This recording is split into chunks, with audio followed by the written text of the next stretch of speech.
महेंद्रजीत मालवीय जी ने आज Bharatiya Janata party join की। उनके बारे में मैं कहना चाहता हूं सबसे पहले तो कि ऐसे लोगों के जाने से पार्टी के ऊपर कोई प्रभाव नहीं पड़ेगा, पार्टी और ज्यादा मजबूत होगी।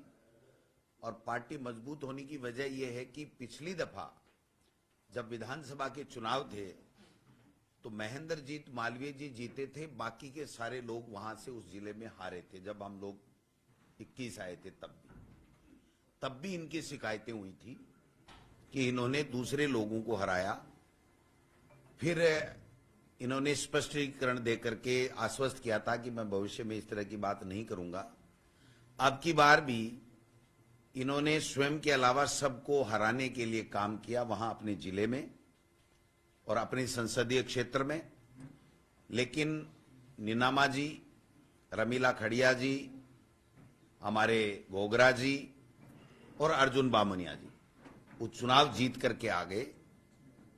और चुनाव जीतने के बाद में इनका धरातल बिल्कुल खिसक गया, इनका जनाधार खिसक गया। और पिछली दफा भी इनको 2.5 साल तक पार्टी ने इसलिए नहीं बनाया था कि पिछली दफा भी ये शिकायत थी कि इन्होंने बाकी के साथियों को हराने के लिए काम किया है। ऐसे में 2 साल बाद में इन्होंने पार्टी आलाकमान के पास जाकर के माफी मांगी थी कि मैंने ऐसा काम नहीं किया और फिर भी अगर पार्टी महसूस करती है तो मैं भविष्य में इस प्रकार की कोई गतिविधि नहीं करूंगा जिससे पार्टी को नुकसान हो। तब जाकर के 2.5 साल बाद में इनको मंत्री बनाया था। तो इनका आचरण काफी वर्षों से संदिग्ध रहा है, लेकिन फिर भी पार्टी ने यह सोच करके कि आदिवासी नेता है और कांग्रेस की पार्टी की रीति नीति में विश्वास करके और काम कर रहा है तो इसको माफी देते हुए मौके देते रहे। लेकिन अब निश्चित रूप से इनको यह लग गया था कि इस कांग्रेस पार्टी में आपका कोई स्थान नहीं है, आपको कोई मेंबर ऑफ पार्लियामेंट की टिकट नहीं दी जा रही है। भविष्य में अपनी राजनीतिक जो उनकी विरासत है उसको समाप्त समझ रहे थे कांग्रेस पार्टी में, इसलिए उन्होंने भारतीय जनता पार्टी का दामन थामा है। जो लोग बार बार एमपी बने, जो 5 बार 4 बार एमएलए बने, विभिन्न विभागों के बार बार मंत्री बने और अपनी धर्मपत्नी को जिला प्रमुख बनाए, अपने बेटे को कांग्रेस का नेता बनाए, अपनी मर्जी से प्रधान बनाए, और वो व्यक्ति वहां बार बार कांग्रेस को नुकसान करने का काम कर रहे थे, फिर भी पार्टी उनको माफ कर रही थी।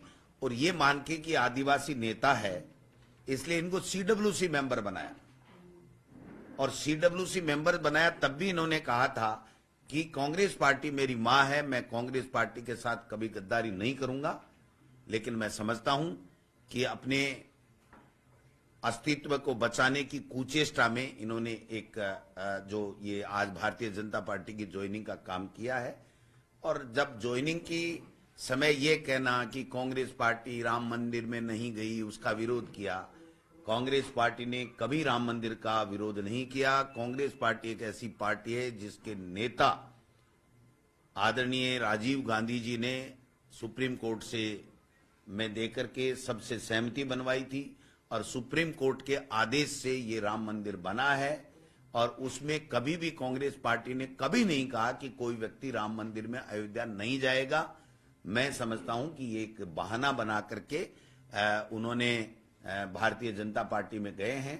अब मैं दावे के साथ कह सकता हूं कि महेंद्रजीत मालवीय जी का जनाधार वहां खत्म हो चुका है। उनकी जो संदिग्ध गतिविधियां हैं वो आम पब्लिक में, आदिवासी भाई लोगों में पूरी तरीके से उनको पता लग चुकी हैं। इसलिए आने वाले समय में वो ना एमपी बन पाएंगे, न एमएलए बन पाएंगे, न जिला प्रमुख बन पाएंगे। इनके जो 4-5 जो हमारे एमएलए साथी हैं वो कल परसों गहलोत जी से भी मिले थे, मेरे पास भी आए थे। उन्होंने सबने कहा, एक स्वर में कहा कि हम अलग अलग बता सकते हैं कि इस व्यक्ति ने किन किन लोगों को, हम सबको हराने के लिए किन किन लोगों को मदद की। मैं समझता हूं कि ऐसे आचरण के व्यक्ति के जाने से पार्टी को कोई नुकसान नहीं है, पार्टी और मजबूत होगी, नई लीडरशिप डेवलप होगी और हम लोग चुनाव कांग्रेस पार्टी जीतेगी। वो तो देखो मेन एजेंडा है भारतीय जनता पार्टी का, किसी के खिलाफ एजेंसियों का दबाव बनाना। और मैं समझता हूं कि अगर मालवीय जी इतने बड़े नेता होते तो दिल्ली में 3 दिन धक्के खाने के बाद में वापस इनको यहां आकर के ज्वाइनिंग क्यों करनी पड़ती? वहां पर नड्डा जी, अमित शाह जी और मोदी जी ज्वाइन करवाते। तो आप समझ सकते हो कि अब उनका समाप्त हो चुका है समय। अब नई लीडरशिप आएगी और कांग्रेस मजबूत होगी, यही मैं कहना चाहता हूं। क्या उन्होंने मंत्री रहते कुछ ऐसी गड़बड़ियों की बात? मैं इसके बारे में नहीं कह सकता।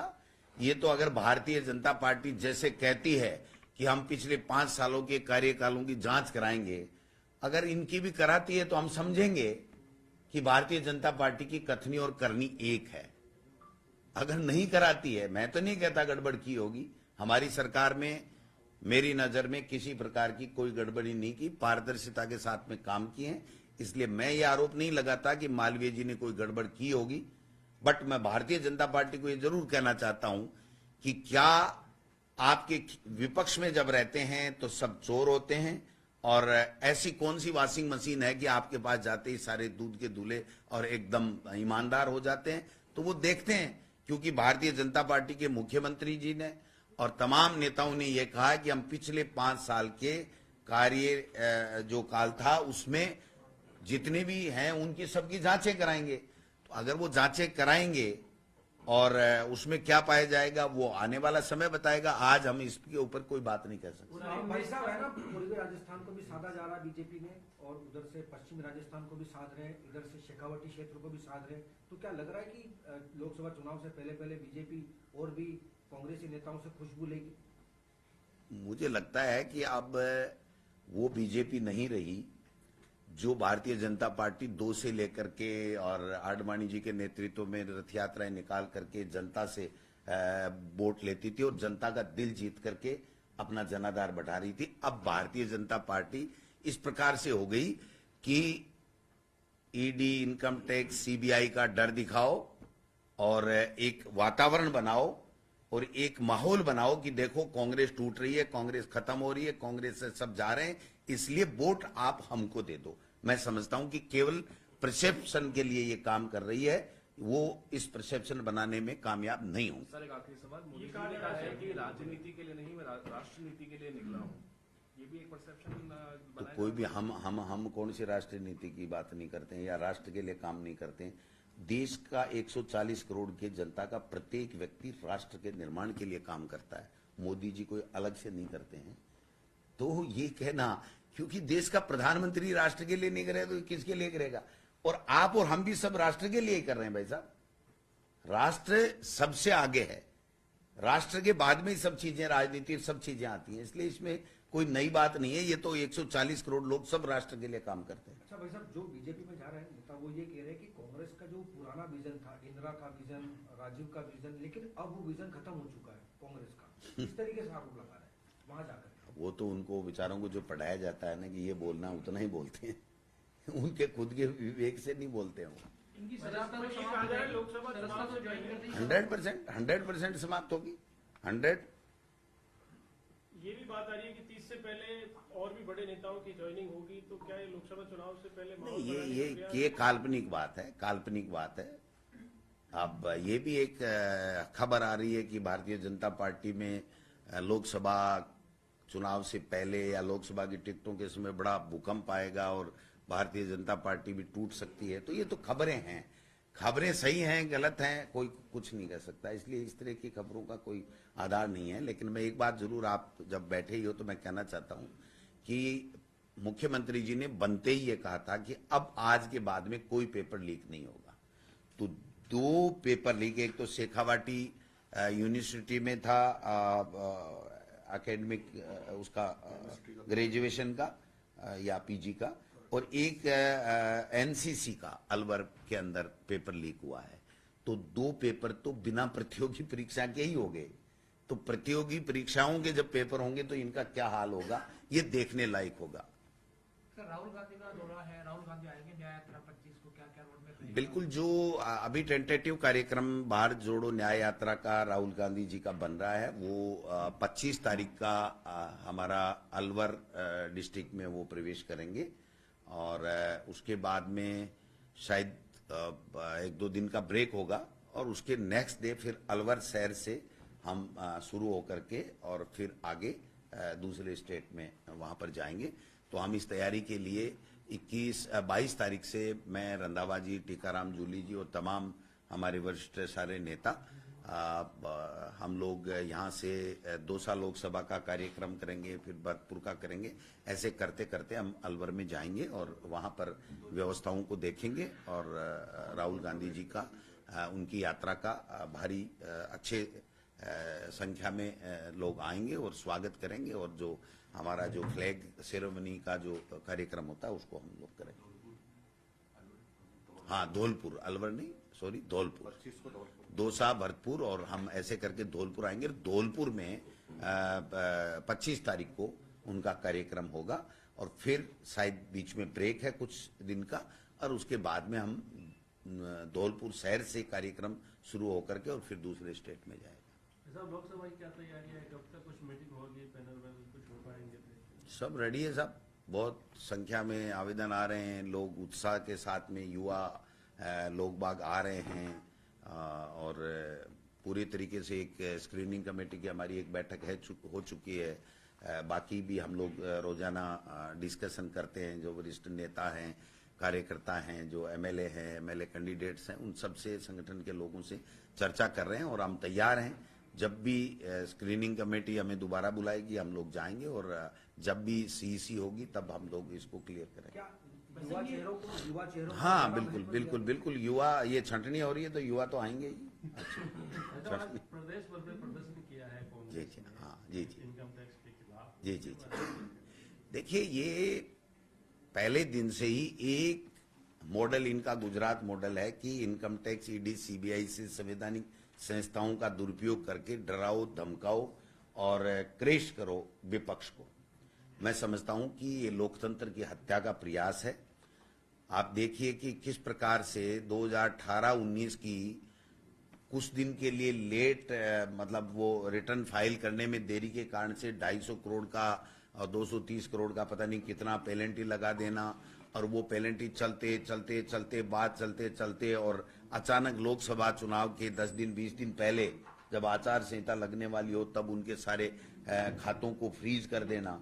मैं समझता हूं कि इससे ज्यादा गलत काम इस लोकतंत्र में हो नहीं सकता कि किसी प्रमुख विपक्षी दल, जो सबसे बड़ा दल हो, उसको पूरी तरीके से चुनाव से आउट करने के लिए साजिश रचना और एजेंसियों का दुरुपयोग करना। उसके बाबत हमने तमाम, जहां भी हमारे इनकम टैक्स डिपार्टमेंट के ऑफिस थे, वहां पर अच्छे तरीके से हमने प्रदर्शन किया है और लोकतंत्र को बचाने के लिए और इस तरीके के कायराना हरकत नहीं करें, इसके लिए हमने ये प्रोटेस्ट किया। सर, बगैर इस्तीफा दिए उन्होंने आज पार्टी ज्वाइन किया मालवीय साहब ने, तो क्या कांग्रेस पार्टी सिफारिश करेगी विधायक दल की तरफ से? वो अगर थोड़ी बहुत भी समझ है तो दे देंगे, आज नहीं देंगे तो हम कार्रवाई करके उनको सदस्यता तो उनकी जाएगी जाएगी, इसमें तो कोई दो राय हो ही नहीं सकती। वो समझदार हैं तो दे देंगे शाम तक, या दे दिया होगा, दे दिया होगा, दे दिया होगा। तबादलों का दौर चल रहा है, लेकिन कई मंत्री है कह रहे हैं कार्यकर्ता छुपे हैं, मिल नहीं रहे, तबादले नहीं हो रहे, कह तो दिया करेंगे, लेकिन नहीं, आप बताओ, तबादलों के बारे में आपने पूछ लिया तो बहुत अच्छी बात है। तबादलों के लिए सबसे पहले इस सरकार ने बनते ही ये कहा था कि हम तबादले नीति के आधार पे करेंगे, किसी की सिफारिश नहीं लेंगे। और इसका प्रमाण यह है कि किसी भी मंत्री को उसकी इच्छा के अनुसार ऐसे नहीं दिया गया, बाबू कनिष्ठ लिपिक यूडीसी नहीं दिया गया, ठीक है। तो अब दूसरा तरीका कौन सा है?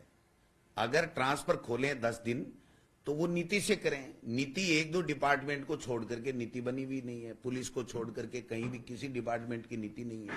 सिफारिश ये कह रहे हैं हम मानेंगे नहीं, तो सिफारिश मानेंगे नहीं और नीति बनी नहीं है तो क्या पैसे से करेंगे या फिर ब्यूरोक्रेसी पे छोड़ेंगे? दो ही काम हो सकते हैं कि पूरी तरीके से ब्यूरोक्रेसी पे छोड़ो, नेताओं को बिल्कुल इररिलेवेंट कर दो ट्रांसफर में, या तो ये तरीका है।